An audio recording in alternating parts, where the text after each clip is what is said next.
New Prague shirts? I think so. I don't know. I guess we have samples. Okay, I'll call the meeting to order. We're gonna do the pledge. Okay, it's a real meeting. Yeah, I know. I pledge allegiance to the flag of the United States of America and to the republic for which it stands, one nation, under God, indivisible, with liberty and justice for all. Are we filming today? I don't know. I believe, are we filming? Recording. We are recording, Okay. yes. Okay. So, the regular agenda item, the first item on the agenda is adopting the assessment for the 2023 street and utility improvement project. Mr. Merrick, may I ask to move item number C up to item B? Because I think those two items might go quickly, and then some of the discussion might take a little while. Okay. Thank you. Should we approve the agenda too? Yeah, I guess that wasn't on here. So I would take a motion to approve the agenda with the order change of C to kind of B and B moved to C. So moved? Is there a second? Second. Any other discussion? Hearing none, all in favor say aye. Aye. Aye. Opposed, motion carries. All right, so adopting the assessment for the 2023 street and utility improvement project. Yes, as an update for this, so we had our public hearing for this at our last city council meeting, which was last Monday. There were a number of people that showed up and gave some good comment. Just as some highlights, the Community Baptist Church did state their formal objection, and that stated that they would be proceeding through the objection phase. They do have 30 days from the hearing last week to submit paperwork to the county on that to actually begin that process. So that is going through. Outside of that, they were asking for a reduction of some sort, whether it be in full or in part, to account for the fact that they are a religious institution, just to guys kind of sum that up. Okay. There were a few other people that voiced displeasure at their assessment amount, either disagreeing with just the amount in general or disagreeing with the fact that they didn't feel that they got the value out of the property that the assessment was being assessed for. I know one person here in the audience, suddenly blanking on your last name, I apologize, Leah. Leah Swanovitz. You got it. Probably couldn't pronounce it anyway. Was one of those that certainly, whether it was an objection or just questions, kind of a combination of both, I think, for the assessment. So I think that kind of sums it up. I don't know if Maggie, Sean, or Rick have anything to add to that brief synopsis. No, I think you captured it correctly. There was the one objection by the Community Baptist Church. I didn't hear of any other objections, but clearly some people were not able to make some of the neighborhood meetings and that sort of thing, and so just being able to come and talk through some of the whys, I think, was helpful. Sean, anything to add? No, I think you summed up everything that Josh didn't right there.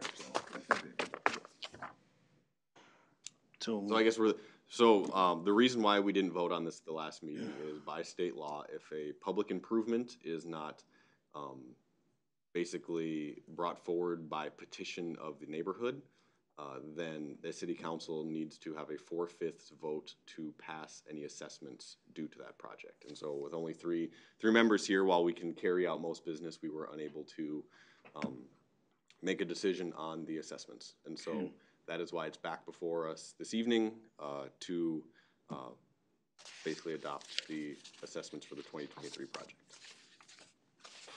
Okay.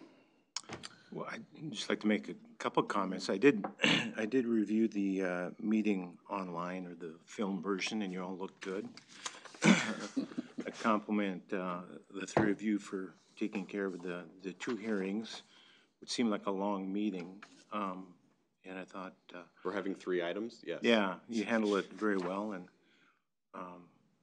did a good job. I thought there were a lot of good points brought up by people and a lot of food for thought about, is there ways we can better communicate maybe in the future, if there's anything we can build on how we do things now in the future. Community Baptist Church has been an excellent community member for many years, and they're certainly doing things. Some of their issues, it's kind of hard to talk about since they're certainly doing that with the public in mind as far as the soccer fields, but the city has no consideration or ability to control it. And, you know, the next day they could turn it into a different ministry and take away the soccer field. So it's hard to give any kind of consideration unless the city gets consideration of some sort. And we weren't involved from the beginning of it, so it's kind of a difficult one to think through how we could even do anything for them in that regard. Leah, you brought up a number of good points that night. I just can't remember them all, but I know one of the things you mentioned was the is there a possibility of waiting for prices to come down, things like that. In certain cases that might be a strategy, but it very seldom, in my mind anyway, because inflation goes up all the time. And as everyone knows, the Federal Reserve is trying to get the inflation rate down to 2%, not deflation, just trying to get disinflation, just trying to reduce the increase. So even if things stay the same, there's going to be an increase next year and the year after that and year after that, especially since a lot of the charges are for wages and wage income is going up. So the likelihood that we would be able to save money next year, the year after that is pretty low probability to do that. I think, as you guys mentioned, the system is what we kind of rely on to make sure we're getting good value. And since we got a number of bids and we have the engineers looking at the numbers in the front end and the back end of it, those are some of our ways that we can safeguard the pricing to make sure we're getting at least value, or at least competitive value. There's certainly cases we might be able to get cheaper for this or that, or a subcontractor here or there, but overall we should, if we're following the process, I think we should always be competitive in the bidding process. So I thought that was good answers that you guys gave. But it was an interesting one to watch, and we had more feedback, I think, than most of the other ones in the last few years. So I'm not sure what that means, but that might be something we want to talk about, reviewing our communication, if there's anything we can do better in the future with that. So. Well, I agree with the communication and you know, especially like when we talked about sprinklers, we talked about that they were the burden of the property owner, but we didn't explain, we should have explained a little bit more of that. You know, it's in the right of way, you know. I mean, there's a whole process, but we're gonna talk about that later. And Leah brought up a good point. You know, we have a couple situations where there's streets that we closed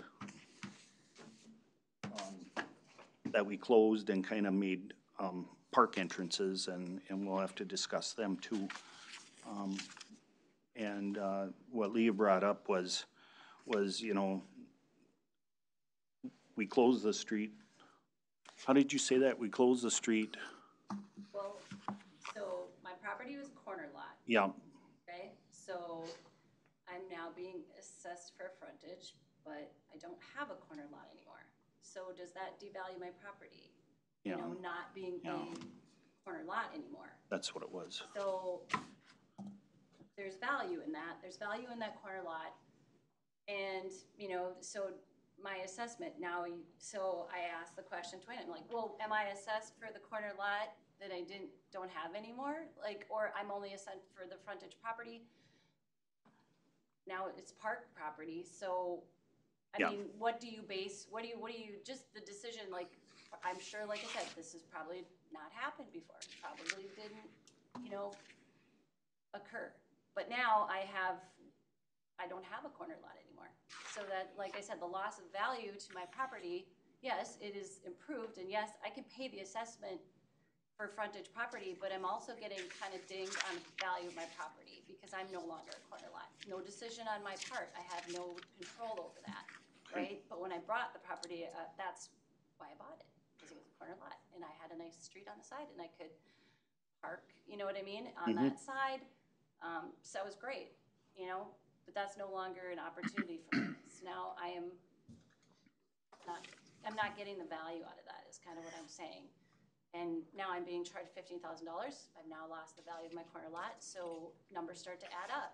So when I think about that, if it was just, say, a 2% on my, and a $400,000, that's $8,000 I've now lost in the value of my home. Okay. Okay, so now I'm putting a $15,000 assessment on that. And I'm also fixing 2 sides of my street. So both sides of my property have now lost sprinkler systems. That's value lost to my property. And we'll talk about that. And so those So are, don't, right. we're gonna split this And between so, assessment. But do you see, like, Yep, that's, and that was something Josh, I did have a meeting with Josh and Matt as well, and talked about some of the things that you talked about too, in the communication piece, because I didn't see that. And I'm pretty sure that, by the time we got to that, I didn't get to go to the first meeting, but I had conversation with neighbors, but that map was drawn, that property was, that decision was gone before I really had input into it. And not that that would make a difference, because I understand your reasoning for doing it is to save money, right? Now I don't have to maintain that street, I don't have to plow it, I don't have to take care of it. it's not that. You know, but whatever your decision was, Yeah. I no longer have that. What would the assessment have been if it was just the one street in front of Leah's property as opposed to, It would have been half that. okay, Well, so, nope, so what would have happened if we had kept the stub in? I don't think we would have left the stub in the condition it was in, we would have done the stub as well. And so the assessment would have been exactly the same, whether the street had been there or not. Okay. On a corner lot, we assess for half of each. right, When it's an interior lot, we just do a full assessment of the one. So the assessment is the same, whether it's an interior lot or a corner lot, assuming improvements to all of the street. Okay. thank you. Thank you. Thank you. Okay, so we have the, resolution in front of us. Does anybody want to put their name on that? Let's see here. Yeah, I'll move it. Okay, Rick, you move to adopt resolution number 23-10-24-1. Yes. 01. Is there a second? Second. Bruce, you made a second. Any other discussion? We'll have to take a roll vote, correct? Because it's a four. I mean, we could for, I guess, technicalities. I don't know if we have to, but we certainly can. Okay. Seiler, how do you vote? Aye. Wolf? Aye. I vote aye. Sean? Aye. Aye. Okay. Motion carries. All right. So with that, the assessments are done. The next item that's on the agenda is Or we did C. the engineering stuff. Yeah, I'm trying to find that in here. So now it's all. So I guess just as an update, we also had the hearing for this at the last meeting. We did have a number of people speak up. I think a lot of the conversation came down to sidewalks. People stating that they didn't feel like their streets needed sidewalks. The 2 big streets, I guess, that were named a number of times were Lindale and 6th Street, which is, or 6th Street, which is a cul-de-sac, kind of up in the very, very northern part of the project. The reason why we ended up not voting on this didn't necessarily have to do with the 4/5 law, more just the fact that we wanted to make sure that all of the city council was here and was able to discuss the project before we move forward. Okay. So, yeah, I mean, I guess the question I think that kind of came out of that was, it sounded like we wanted to have a discussion on sidewalks. I guess from a staff perspective, I know that we have been trying to basically I'll say sidewalk the town, for lack of a better term, kind of for a number of years now, to help get people off of the street, and safer place for people to walk and play without having to necessarily worry about car traffic. I do also know there was, like I said, discussion around whether you need a sidewalk in a cul-de-sac or not. I guess in my opinion, I would say you do. I know if a new neighborhood was being built, we require cul-de-sacs or sidewalks built the exact same way in all of our new neighborhoods. They aren't sidewalks to nowhere, they're sidewalks that connect to the larger system, so that you wouldn't have to walk down the street of the cul-de-sac to get out to the sidewalk. You would be on the sidewalk in the cul-de-sac and walk yourself out to the larger sidewalk system. So I would caution against not putting a sidewalk in there, only in that it does potentially set up precedents for, in the future, not putting in a sidewalk. Speaking to Chris, there was the question of cost of the sidewalk. He said they generally estimate about $10,000 a block, and so this one would roughly be about $10,000 to put the sidewalk into 6th Street cul-de-sac up there. So, And it doesn't go on the assessments, is that correct? the assessment is not affected by the sidewalk, correct? Okay. So yeah, basically the cost of the sidewalk does come back to the general levy of the city, Okay. since doesn't affect the amount of the assessment. It doesn't. It does not. So yeah, if we took I thought it was just part of the whole project. well, yeah, so it's part of it does not affect the assessment. So if you didn't have the sidewalk in, the assessment would still be the same. And so if you look at it that way, that's the general levy of the city that is putting that sidewalk in, if that makes sense. Which I guess is a way, the sidewalk is for the general public, as much like the street is, and so. All right. Well, we wish we had a picture of it. Did you guys see the picture? No. Is it possible, Ken, that I you actually could, went down to where her house is. Yeah, I'd like to see that picture too. Yeah. Or I thought we were 6th gonna Street, get it. we'll say right now we're talking about 6th Street. I know, but Yeah. both I really wanted to see. I thought we were gonna have Hey, pictures Ken, in our packet. Could you potentially plug in and throw a picture up of 6th Street? Yep.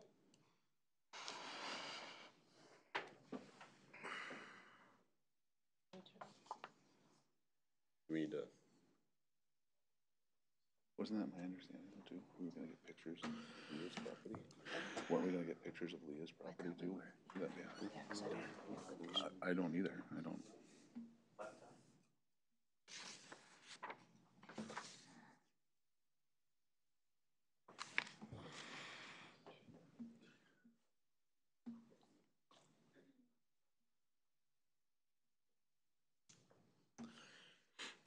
Want like an air photo or a Google Street View or?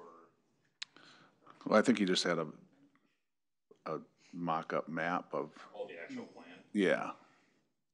Oh, boy. Well, that's what I was thinking of, whatever you could find. I'll pull it up here. I'd like to see Leah's property too, if we could. Now, we're doing C right now, we're not. I know, doing- I wanna just see it. I know we already voted on it. I thought I was gonna have a picture of it too, but I'm just Yeah, no, very I agree, curious. that's why I went down there, because I didn't.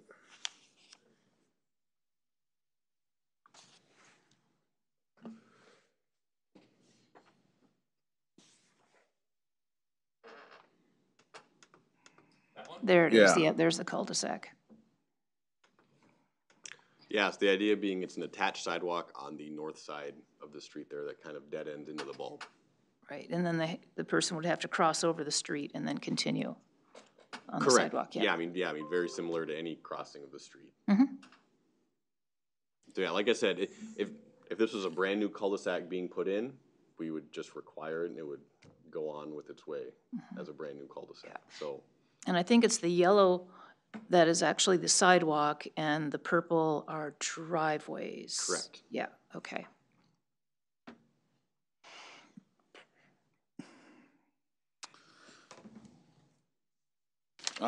I guess if it's not gonna change their assessment at all,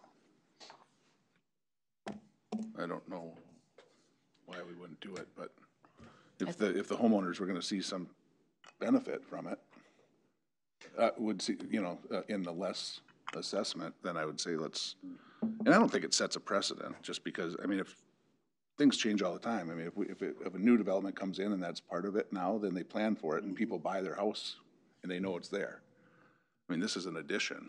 True, but at some point it's similar to putting sidewalks in Lindale or Lexington or Sunrise, Sunset, you're, many times you go, I would say, like change, we're going back and changing a neighborhood that was built many, many years prior to bring them up to other stuff that we're trying around the city too. I mean, Yeah, generally in this stuff you hear from people that don't want it going in, but I would guess there might be someone over there who is excited.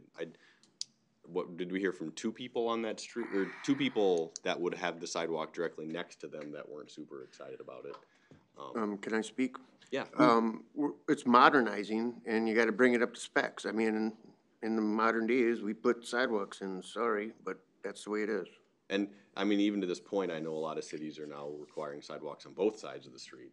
And so, I mean, there may come a day when, if we come back through 30, 40 years from now and do this again, that sidewalk may be popped in on the other side by a new council. But I guess at the moment, we're talking about putting the sidewalk on just the one side. Yeah, I think if I recall correctly, most of the comment was, you know, it doesn't make sense because it's a cul-de-sac, but I don't recall hearing anything about people not wanting to take care, you know, shoveling and that sort of thing. So it wasn't a maintenance issue. That's what I was wondering. Okay. Yeah. I've always been a proponent or supportive of sidewalks, and I'm glad that the city moved in this direction and trying to get more of a pedestrian passageway improved throughout town. I think the difference, as you describe it, Josh, in my mind, and that's why I'm a little indifferent with this one, because I think what we're doing in the other ones is creating more of a corridor that you can interconnect and get throughout town in different places. But this particular one's kind of a dead end. And that's a little difference that I see in it than Because we're not, Lindale and yeah, because we're not allowing cul-de-sacs anymore, really, are we?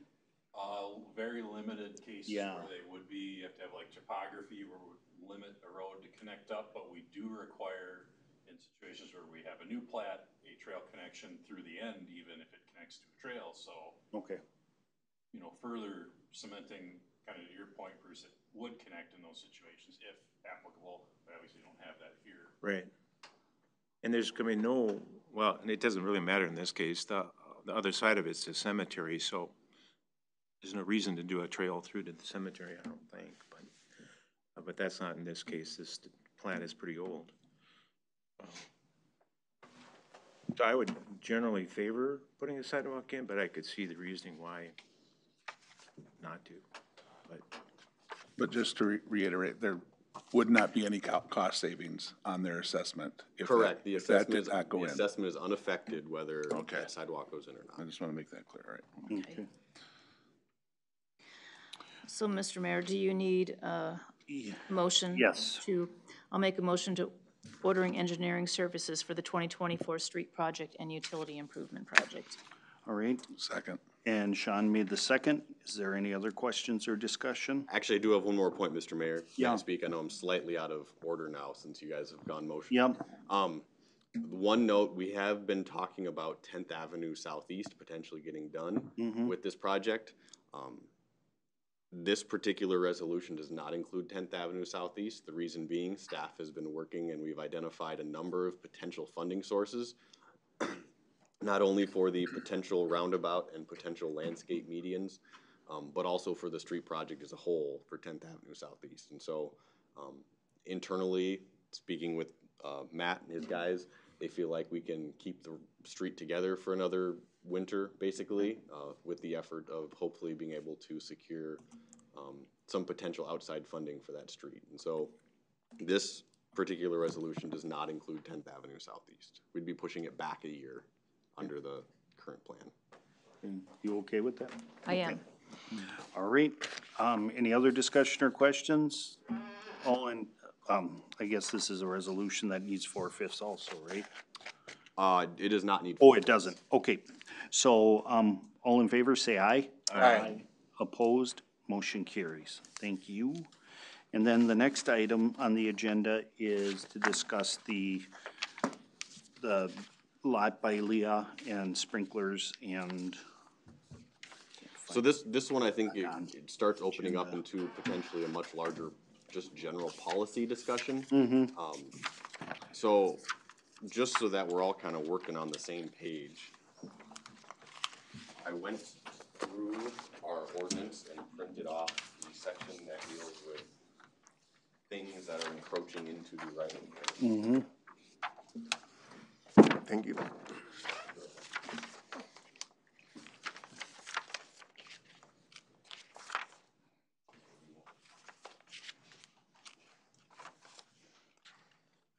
So currently, as ordinance stands, a permit is required to put anything into the right of way, except for the exceptions called out in part D, which would include mailboxes, assuming they meet the three conditions, grass ground cover or flowers that don't extend at more than 2 feet in height, and sprinkler systems with an approved sprinkler permit. This ordinance was passed back in 2007, as you can see at the bottom there. So generally, if someone were to come in for a sprinkler permit, which I don't believe we have many of them, do we, Ken? I mean, I think we do have some, but. Some in newer developments. Newer developments. Part of that, getting that permit, is basically, as you'll see in section B4, agreeing to waive any potential damage that may result from being in the right of way. And then part C there basically states that if something is unlawfully in the right of way, the city can basically have it removed at the owner's expense. So I share this with you mostly in the fact that this is what our current city code says. And so this is kind of the direction staff certainly has to follow. So when we are speaking with people, we don't really have the ability to change anything in an ordinance, and so this is what we have to work off of. Now, I will say, I would make sure that as we discuss this, we certainly take caution in certain things, because there's a lot of stuff in our right-of-ways, and we would have to make sure we are very specific about what we are doing. If you were to go around town, we have everything ranging from address posts and basketball hoops to sprinkler systems, large trees, small trees, shrubs. You'll see people plant brand new trees because they like street trees and they just assume they can, and so someone will go out and plant 2 new trees in what would be city right of way. And so there's certainly something to think about as to if you do anything, at what point does it stop? Like, what do you replace, what don't you replace? And also knowing, just as a budgetary item, for everything that we do have to replace, I mean, that money does have to come from somewhere. And so as we continue to talk about trying to be as fiscally responsible and keeping the levy as low as possible, replacing of things does cost the city money. So, I got a process question. Yeah. It used to be when you went to get your permit for a sprinkler system, you had to turn in a map of where everything was gonna go, and then they were gonna inspect the anti-siphon device. Yep. Is that still happening, and do we just Yeah, take it and log the, application, we do require the location on a survey or their site plan, showing location of their lines and then their sprinkler heads.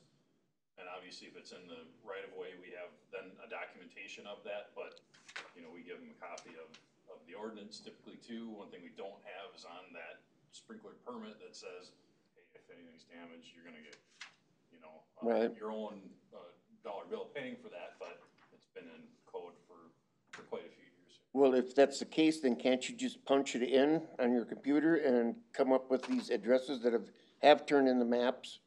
And we've got them on file so that the engineer can. Yeah, we didn't have any for this neighborhood. I'm confused by what you just said, because as I read this, you don't need a permit. You need a lawn sprinkler permit, as a plumbing permit through the building department to actually install them. Yeah, so an exception to the right-of-way encroachments. You don't need a right-of-way permit, but you do need a plumbing permit. A sprinkler permit. Oh. Yes, yeah, one of the last exception there is you can have a sprinkler system with an approved permit, according to the bottom of this ordinance. You just don't need an encroachment permit. Correct. And then just for clarification, because we are recording this, Yeah. the purpose of the city right-of-way. Yeah, so the purpose of the city right away is to allow for the movement of people and the city to be able to conduct business throughout the city. And so whether it is for streets that have for cars, or we have sidewalks now for pedestrians, the general purpose of a public right-of-way is to reserve an area for the public to move from one location to the other. Utilities too. Or, yeah, I mean, yeah, so the city has the ability then to allow utilities, whether they're public or private, if the city deems them to be helpful and unobtrusive. If you look at most private, I would guess if you look at our Minnesota gas easements that they use, or I even know just wrapping up the Comcast and whatnot, we have language in there that you are in city right of way. If we need you to move your stuff, you'll come move it, or we have the ability to cut it. And so that's pretty common in just about every city that I've ever worked with. Only keeping two, the city is keeping these rights of way open, and if for some reason you're using it, you agree to work around us as a city, basically. Okay. So did I understand you correctly, Ken, when you say when someone applies for a lawn sprinkler permit, you have them sign this waiver, which is really part of the encroachment permit process? No, we don't. We don't. Give them a copy of the ordinance, but one thing we've talked internally as this has gotten brought up is probably on the lawn sprinkler permit, we should have them Sign. kind of Acknowledge, acknowledging yeah. that rather than just here's a copy of it. And I know if you'll talk to the city attorney, they'll say it's in city code. We don't need to give everybody a copy of every city code. Every time an issue comes up, it should be know your code in the city you live in, but I think it's a good As a communication practice. Yeah. Absolutely. Yeah, we have different vendors coming into town. I don't know that they really take the position of, what's necessarily right or wrong. They're just trying to get the project done. Correct. And, when you're talking a building permit and their licensed contractors, plumbers, whoever it might be, they are responsible to follow, state and local regulations and do their due diligence in making sure whether they need a permit, whether stipulations to complete their job in compliance with that local code. And then the permit is just to the anti-siphon, and then everything after the anti-siphon is considered lawn sprinkler. We don't need anything, but it would be a good idea if they'd start turning in their maps. Yeah, we required if they turn one in, we need a map, and the purpose of that was exactly for this purpose, so that 20 years down the road, we can pull up the address file. Hey, there are sprinklers in that location, And yeah, if you do look and read through number 2 there, B2, about halfway through, it does mention that for especially, we don't need a map for the rest of your yard, but we would want a map to see where those pipes are and the sprinkler heads in the actual boulevard itself. So was the sprinkler permit itself, was that first established in 2007? yeah, it would have been around that time. Probably. So there's been many in home areas well before that. Well, and I think. Correct, yeah, so yeah, before that, as I understand from Ken, nothing was allowed in the right-of-way. And so this right-of-way encroachment kind of paved the way to formally allow some things within the right-of-way. Correct. Yeah, if they were put in illegally. Right. How many people lost their sprinklers on that job in 2023? I've heard from, now with Leah, 2. I mean, I know just from our street, it'll be our property, so, I mean, and then 1, 2, 3. vans, they're the two sides, there's Marilyn Sindelar, who is between us, and then I believe Jake Kartak, who's right across. Because all those were all put in at the same time. And Amundsen. What? Amundsen's too. Did Evans's too, because those were all, yeah, because that would have been O'Neill's house at one point in time. And I know that whole neighborhood did it all at the same time, that all those sprinkler systems were put in. It's gotta be close. I have to look back on the paperwork to see if I could find it, because obviously this was before I bought that house. Okay, that it was in there before you bought it. Yes. Okay. But I do believe that I might be able to find the date on it. I could check on that. Okay. But I don't know if that makes a difference, but that was done probably right around that time. But it didn't sound like we had any permits for this neighborhood, correct, Ken? No. So we did sprinklers and, sidewalks, the mowing.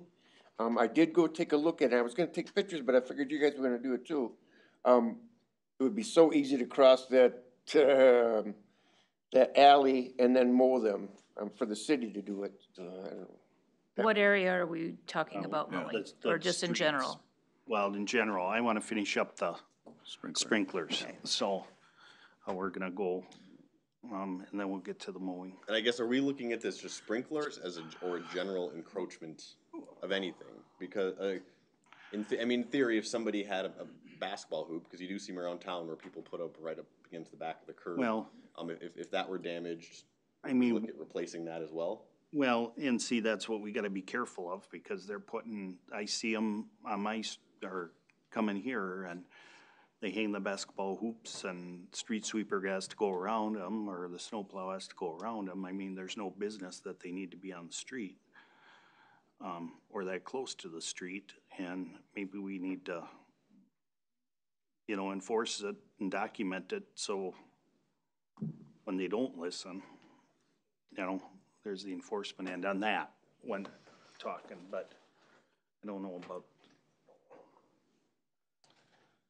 sprinklers. Do we identify how many in the projects, Matt?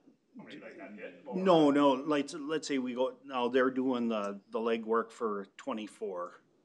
Are they finding out like this address has them, this one, No, we just tell the residents at the 4 neighborhood meetings that we hold that if you have a sprinkler, try to mark them, but there's a good chance they get hit because they're right underneath the sod.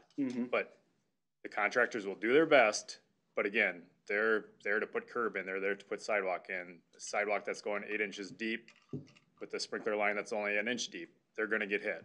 So, no, we don't go around marking them because we don't know who has them. No, I was They let just us know wondering at neighborhood meetings, hey, we have a sprinkler system, we'll do our best to mark them. Okay.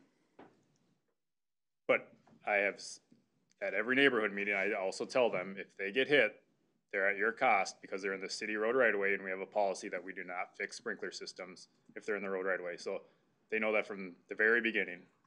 But that was not in the written communication that came out. I think in the written communications, it just said mark them. Just said mark them. I'll have to look that up, but I'm not saying it's not. No, but the way I read I'm it, not I'm pretty either. sure it said that if they're hit, they're The your second- responsibility. But I would have to look into that, and if that's not in there, then we would have to definitely put that in there. But again, we have a policy that, I'm not saying that it shouldn't be in there, but we do have a policy that does say if they get hit, they're not our responsibility to fix. It did say that in the second round of communication. I think the first one, it did not. And then I think when they moved over to the next street, I think there was awareness that they were being damaged, and people maybe said, hey, wait a second, what's going on? And then the wording changed in the additional, but that was after we had already gone through that. Okay. I certainly sympathize with you and other people that this has affected. I know Barb Cavan is a friend, and she's very concerned about it too. So I definitely have sympathy and empathize with it. I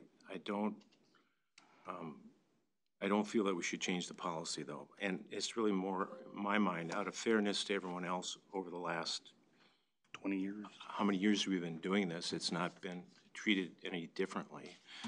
And I know that I'm probably more familiar with how things work with real estate, just with my background, but this is pretty common, every neighborhood we do and street, that this happens. And it's not something new that just is happening with this project.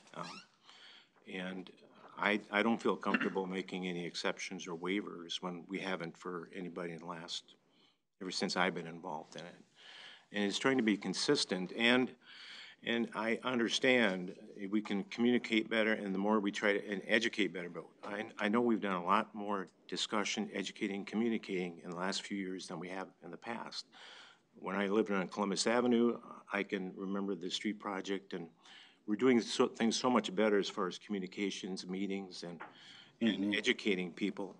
And people really don't have a good understanding of what right-of-way is and what your property is and what it isn't, what you have rights to do. And So there's not a good understanding of it. But as far as the city standpoint, I think it's been pretty consistent over the years. So that gives me some comfort with staying with it. But if there's things we should be doing better to communicate that, then we should try to do that, a better job of that. But that's kind of where I stand on it. What was the cost of repairing, I don't even know what a sprinkler system is now, or if it's just one section? Fix the ones that were damaged. Yeah. To run new line and new I don't heads. know because I asked my brother how much. Mm-hmm. So Yeah. I'm not sure if I should be giving that information out. That's private properties. Oh, I see. Oh, I see. Sure. But I understand. Okay. I don't recall this ever coming up on a street project before. Mm-mm. we have been questioned about it in the very beginning stages about it, but I've answered questions about it when people have asked me. Mm-hmm. Oh, you have? Okay. Yeah. I have two. Not with of this those. project. I don't, well, on this project also, but other Yeah, I ones. had just had one on this project, but yeah, I would say like last year was a very, 2022's project was pretty small, Columbus North. Mhm. We only had one sprinkler system on it. That was the hospital. That was the hospitals, and they paid for theirs to get fixed. I talked to them a few times, fixed it. Obviously, they were concerned too about it, but they understood that after I explained to them the policy, the road right away, they were like, okay, well, we get it. So I will say, I did go back and I pulled the very first project update from April 7th, which would have been, it looks like, kind of really before anything went into the ground. And they do mention in paragraph 2 about reminding everyone that anything within the public right-of-way could be in jeopardy of being damaged and or removed. This includes landscaping, irrigation, or pet containment systems, etc. Those systems are considered private.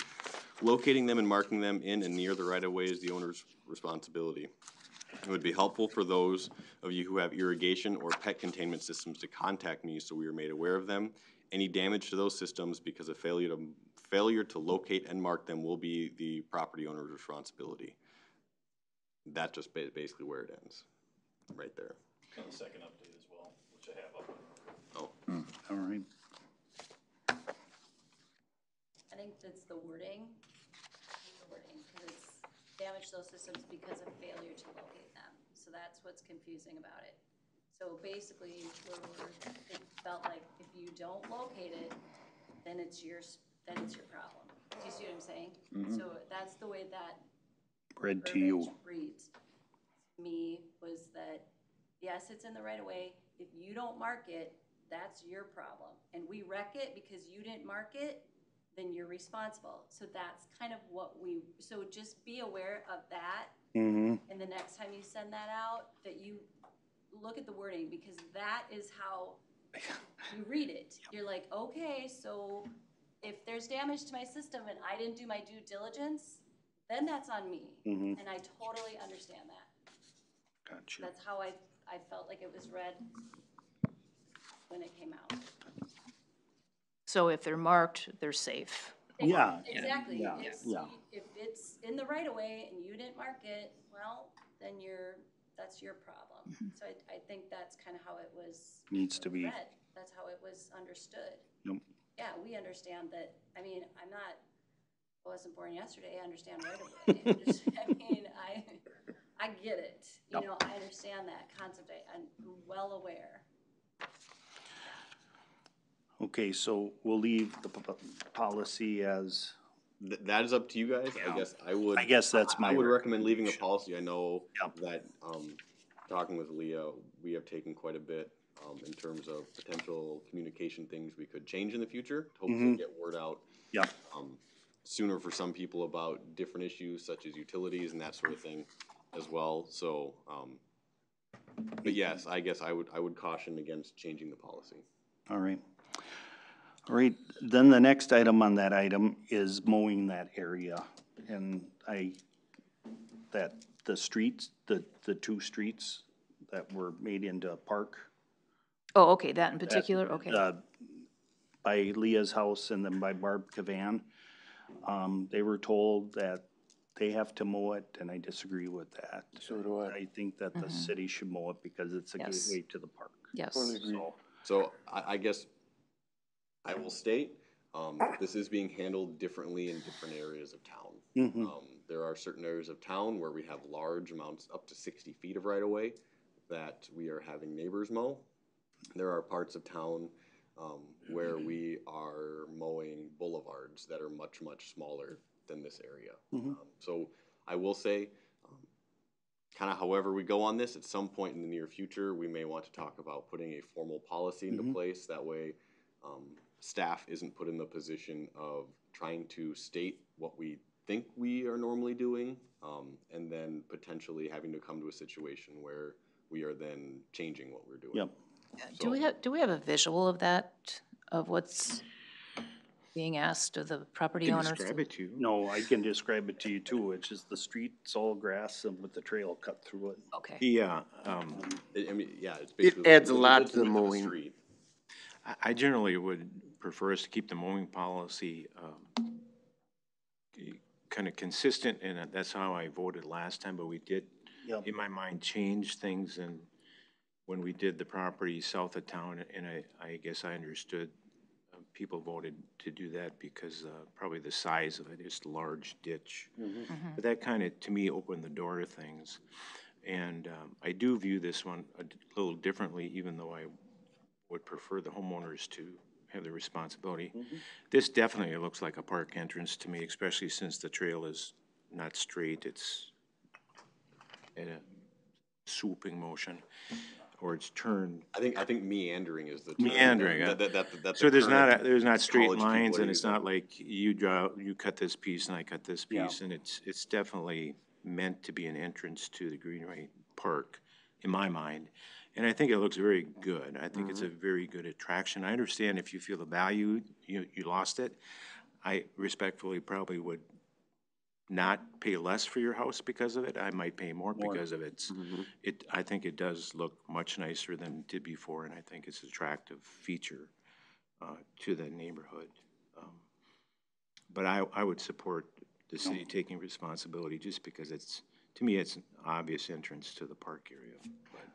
And I assumed when I asked you if we have right-of-way or if we vacated the right-of-way on it, but to me, it seems like it should be part of the park. Correct, yes. Like I said, we kept the right-of-way on that.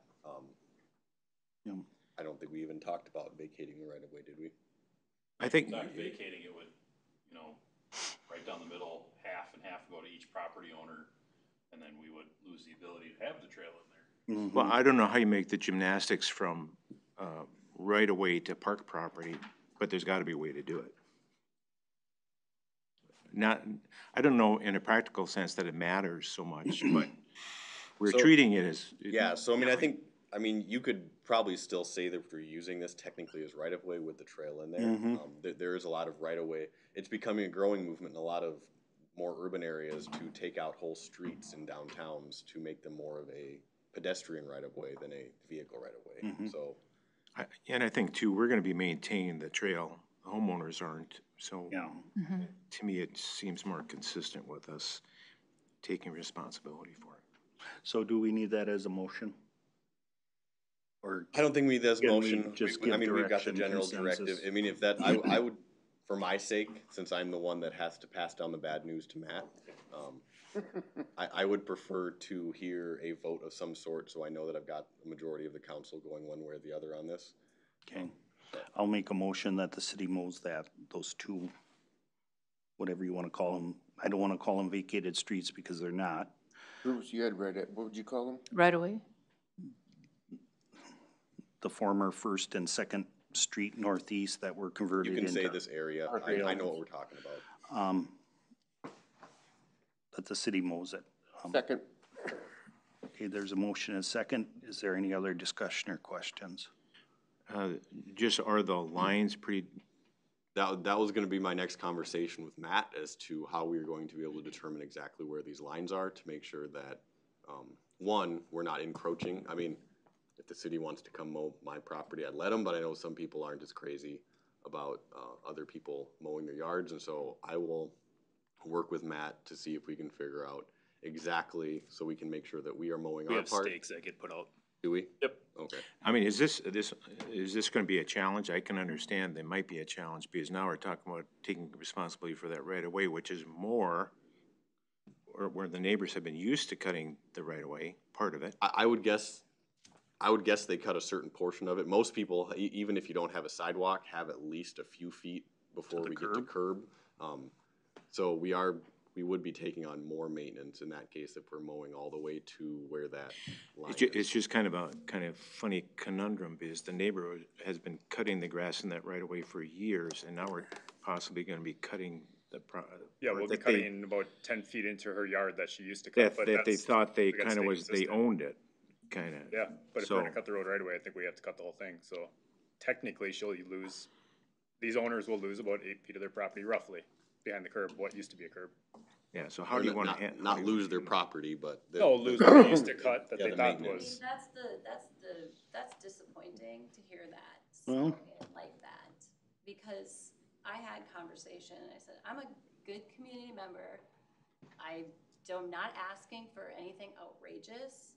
I don't think Barb is either.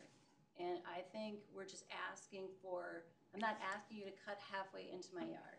I didn't say that, I'm saying if But we're gonna you- cut all the road right away, we would Okay, be but cutting that's- past roughly 10 feet behind the curb what used to be, cause that would be city road right away.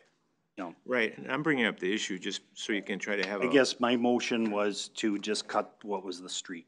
Just cut the street area. And that's what it is, so. So wherever that street was, line her up on the other side and cut that. It's fine with me. And there was a second on that motion? Yes. Okay.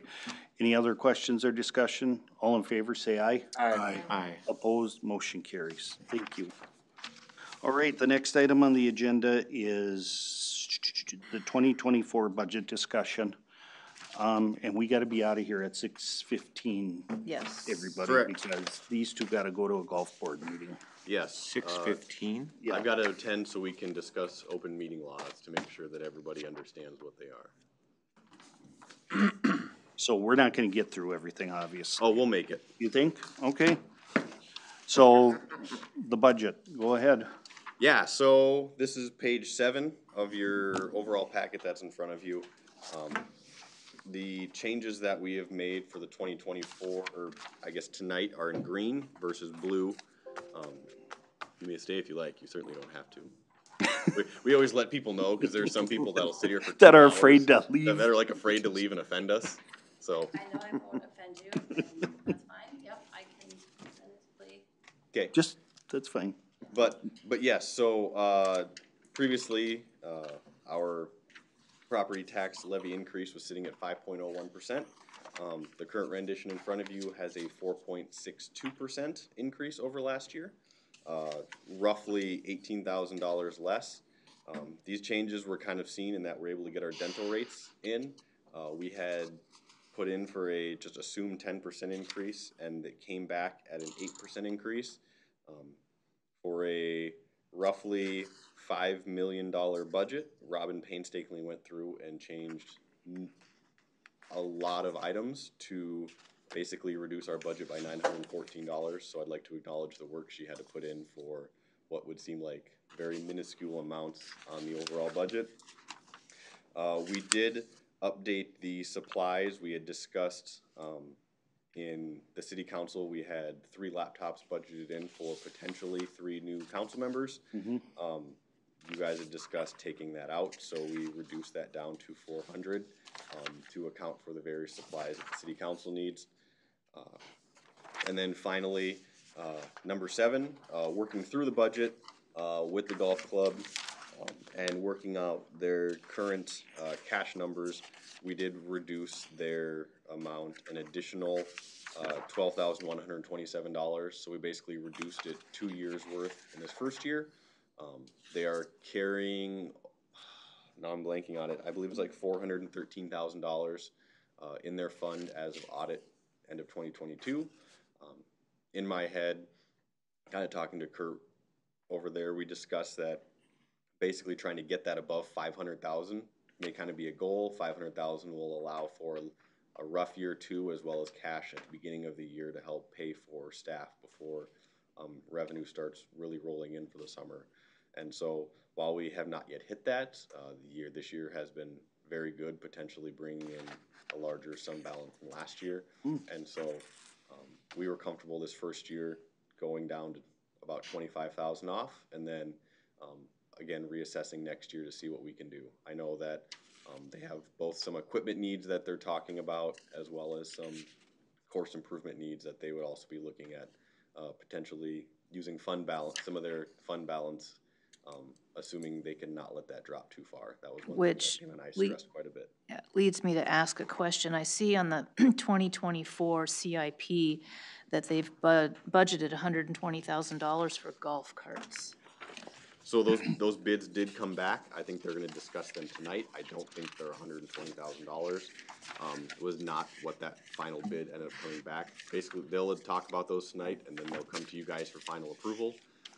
But all that being said, I know talking to Kurt, he said our return on these, because when they have a large event, many times they've been having to bring in golf carts, basically rent them very short term for that event. The amount that they're looking to purchase would drastically reduce the rentals, and they're looking at a return on investment of just over one season of play. So then they'd have these carts for 4 or 5 years, from what I understand. And after that first year, it's basically just money back in our pocket. Okay, yeah, so I was just wondering if maybe they could, purchase half now and half, in 2025 or something. Yeah, and that was one that him and I did discuss, using fund balance for those carts instead of having to bond or anything like that. But yeah, like I said, they'll be discussing that tonight at the golf board meeting, and then you all will see the final proposal. I'm assuming either at the next or sometime in November, one of the 2 November meetings. And then that Maggie's question, but so like these projects that you mentioned, Yep. are they, I don't want them to hit all in 1 year.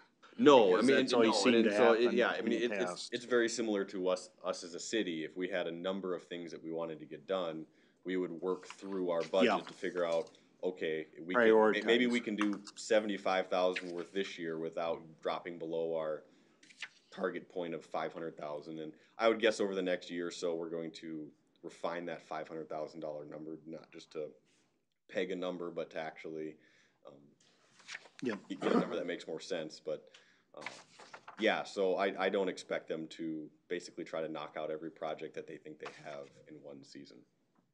Okay. I apologize, I might have missed, kind of as you were talking, I was looking at something else, but did you say the fund balance is gonna be what at the end of the year? So the fund balance at the end of 2022 was, I believe it was 413,000. I looked at that number like 3 days ago and I didn't write it down. Right now, for their numbers on the season, they are actually outpacing last year in terms of revenues over expenditures, and last year was a pretty good year. Right, and I don't know how much they added to fund balance last year. Was it 100,000? It was a little over 100,000 is what they added last year. So I think they may be adding closer to 150 this year if everything plays itself out to the end of the year, like it looks like it was last month when I looked at the numbers. So you're looking at excess of $500,000 at the beginning of the year then? That is my current assumption right now, yes. Well, I do think that they who need, continue with that goal of creating that cash balance that they can manage good times and bad and not have to borrow from the city in the beginning of the year, which we were doing a few years ago. So it's been going at the right direction on it. But I think if they're coming and wanting the capital purchase, I'm assuming we're gonna have the budget at the same time, if not earlier. Correct. Well, I know they're talking budget tonight, and I know that they'll be talking these cart bids at the same time. So I would guess you'll see them, I would assume, almost right on top of each other is when they'll hit you guys. They ended 2022 at 428,000. Okay. Up 87,000 from the year before. And I don't know how much cash they use before the season starts, end of April. But I think they use quite a bit. Yeah, I mean, I think they use a decent amount, but they also generally collect their membership dues before that, and so they do see a small influx of cash generally. End of the season, early season is when they do see a little bit of influx from that. My preference is see the budget before they ask for any capital approvals next year. I think last year we had the discussion on purchases before the budget was presented. It's just harder to do the mental gymnastics of thinking it through. Okay. So yes, those are kind of the updates. I suppose I can go into it's kind of involved in the budget, the health insurance update. We talked health insurance. So if you go to page, wow, I flipped that perfectly, 58 on the packet in front of you. I kept the memo from my original memo. I did add 3 paragraphs kind of the update. There was just kind of an ask to say, hey, what would happen if we increased out-of-pocket family from 4,500 to 5,200? What would happen if we decreased the in-network size or in-network coverage? And what would happen if we removed out-of-network coverage? And so Gallagher, who handles our insurance broker for us, did reach out to Sourcewell Health Partners to get some of that information. When looking at just flat out removing out-of-network coverage, it is so little utilized by our employees that it actually wouldn't affect the terms that they gave back to us. When we looked at potentially decreasing the in-network coverage, the only healthcare provider that would move the needle would be to remove Mayo, and that feels like a really difficult ask since Mayo is the one that we have here in town. But decreasing Mayo would, or pulling Mayo out would decrease premiums by about 2%. And then as for the out-of-pocket maximums, taking them from 45 to 5,200, this would realize a savings of about $8 per person for single family and $30 per family, or person, I guess, for family coverage. In total, coming to a little over $13,000. And the city, since we contribute 80% of the premiums, the city as a whole would be seeing about $10,500 in savings. The general fund actually contributes to 57%, 58%, and the general fund itself would realize a savings of about a little under $6,000, $5,900. So when looking at these, I also think it's still important to remember that last year we did decrease our insurance costs by a little over 11%. And so even with a 6.25% increase this year, we are still saving money on premiums that we realized in 2022. So I guess with these relatively small changes, I would recommend staying with where we're at, but knowing that from our conversations that we had of certainly trying to get stuff much sooner next year, and scheduling our meetings earlier in the year so that we can hopefully have a little more control and not be up against deadlines for health plans going forward. I noticed you didn't put the total savings for Mayo in the 2%, if we took that out. What would 2% of the premiums be? Nope, it's 2%. I think we are, like 990,000 is just under $1 million. So 2% roughly comes to $20,000 okay. I think, overall. So take 80% of that, 20,000 to 80%, 16. Take about 57% of that. You're looking at about $10,000. Okay. I'm impressed by my head math.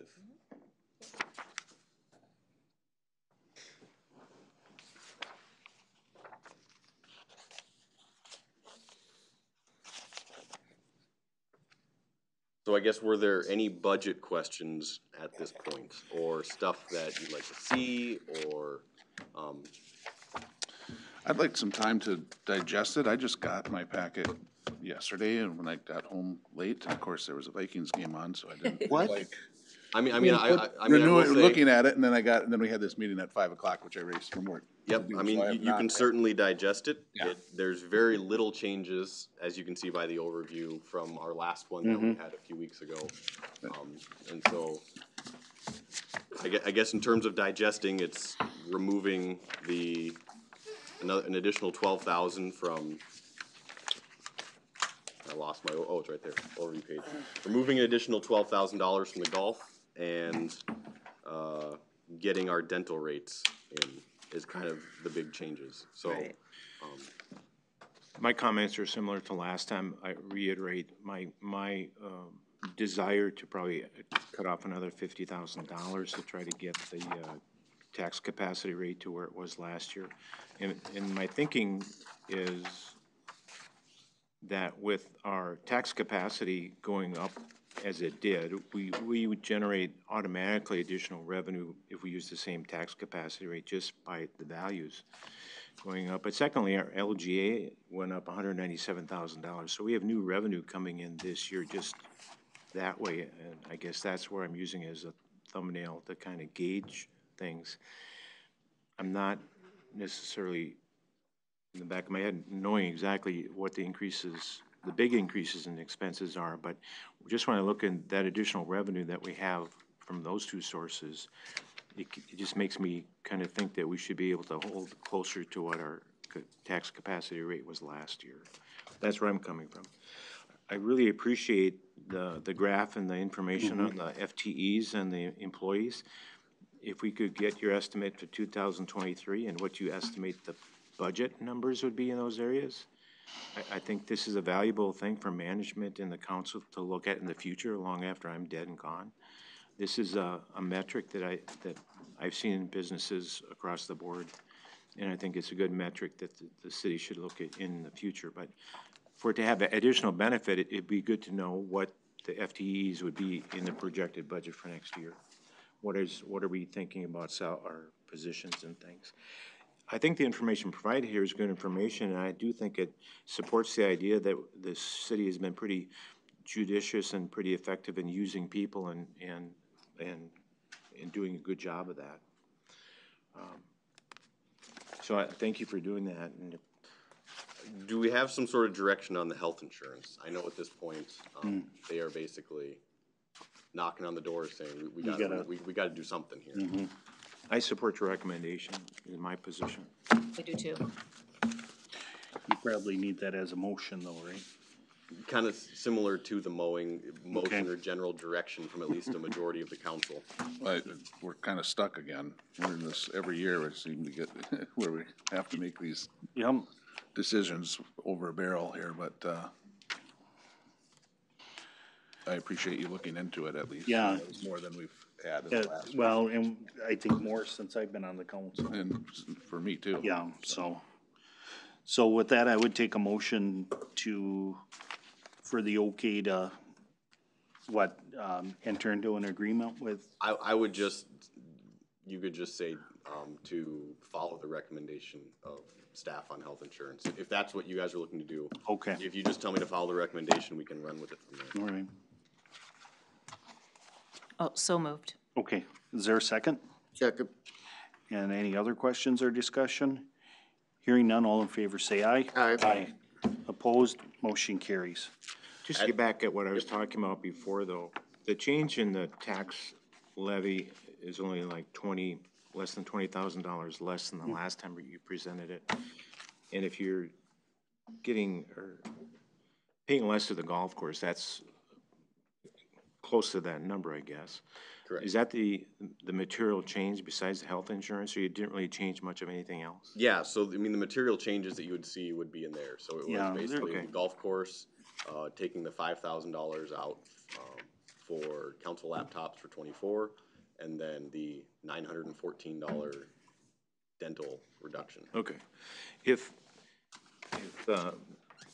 my comment is, if the council has general consensus that they're comfortable with this number, then I think we should kind of give that inkling to staff, or if they're supportive of asking them to chew it down a little bit more, then I think we should give them that inkling too, so we're not sitting here at the end of November arguing about $10,000. Right, so I think what we need to do is to wait to hear the outcome of the golf board meeting tonight, right? And that capital expenditure for golf carts to see where that number comes in. Because it's budgeted at 120,000, but. But that's also, that wouldn't affect the tax levy. So the one that's in Okay. front of us is really the budget that's affected by the tax levy. Okay, The only thing that may affect the tax levy is if you guys say, you know what, let's take it down another 12,000 or any other number, I guess, that you would potentially foresee. Yeah, the number coming out for the golf would be funded by what would amount to $98,000 from us and whatever revenues that they would be it able would to put bring in, okay. Did you, see any earmarks in there for 50,000? Is that why you came up with that number? I'm just trying to come up with a number that's gonna equate to close to what our I'll say tax 50 is capacity about, rate was 50 is last about year. 1%. I would assume, without looking at it, it would be roughly to a $20,000 to $25,000 decrease to get us to last year's tax capacity. But that's just my guess without actually running the numbers. No. We can, Because you're looking at about a 0.5%. maybe we can go a little bit more with the golf board, you know, we've held them for a long time, waiting for that money. Well, I'm not saying to cut your leg off or anything, but obviously there's places you can just trim down that's not gonna hurt you at all, instead of $100,000 for building improvements to a 90 or something, or cut off here or there. But I didn't think you want us to tell you exactly where to take the money. I don't, not necessarily know. I would rather go find the cuts myself. I know that the budget I presented to you, I feel like is what is basically needed to run the city for 24, as well as start trying to set the city up for future stuff that we know is gonna happen without knowing exactly what it is. So like the $100,000 for building improvements, whether it's building improvements or put towards the new building, we know that that money is gonna need to get spent. And so, yeah, the budget I have in front of you, I feel like we have basically trimmed and whittled down to exactly where we feel like we've got all our numbers in place, and that this particular budget would be well put together to run the city next year and into the future. Well, I appreciate your whittling. I'm not sure another 20,000 would be too difficult to whittle, or whatever that number is. I actually wanted to see him cut his leg off. Yeah. I'm more of an arm guy. Like I'd rather keep. All right. Not like Tim, who tried to cut his finger off. So, we just gonna say about the 2024 that it's here, glance at it, cause we got 4 minutes left. About the visioning? Yes, Yeah, vision. Yeah, nothing's changed on the visioning. you just, for information. More for information. If you guys think of anything, All right.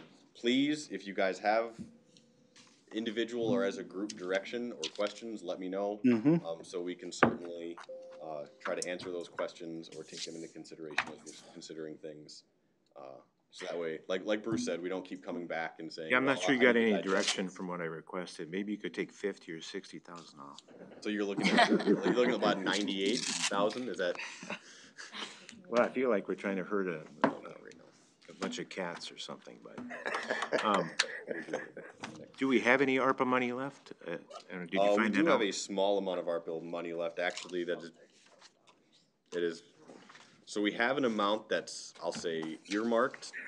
We had originally planned, I believe it was $120,000 to put towards building out sidewalk and or trail on both Lexington and 12th Avenue Southeast. We really thought we were gonna get a grant for one or both of those and got neither. And so instead of spending the money, we basically held it and we're pushing it to 24, and we're reapplying for those grants to see if we can help get those semi-paid for. In terms of stuff that we haven't really earmarked like that, what'd you say it was, like 30, around $40,000 that we have left, that we basically worked into this budget, since we have to have it spent by the end of 2024. Okay. You're gonna give us a list of that, or summary of it? We can. I don't think we technically identified what we'd spend it towards. We just kind of worked it in as a point of revenue, since we have to have it spent by the end of the year. Does that make sense? Missed that. Yeah, You already, no, you already have that in the budget? Yes, and so if you were to look at page 15, the second to last revenue item, code 39206, transfer from ARPA funds, we are proposing to use $237,388 in ARPA funds, which is the full unspent amount. Okay, I didn't know that that was the full amount. I thought that was one that we already earmarked. Okay. Nope, yeah, probably 200,000 of that is earmarked, and the other roughly 37,000 is the unearmarked at this point. All right, with that, Move to adjourn? yes, is there a second? There's a motion second. All in favor, say aye. Aye. Motion carries. Robin, I Thank you, put everybody. fresh Jolly Ranchers in here before, so you can pick through there if you want.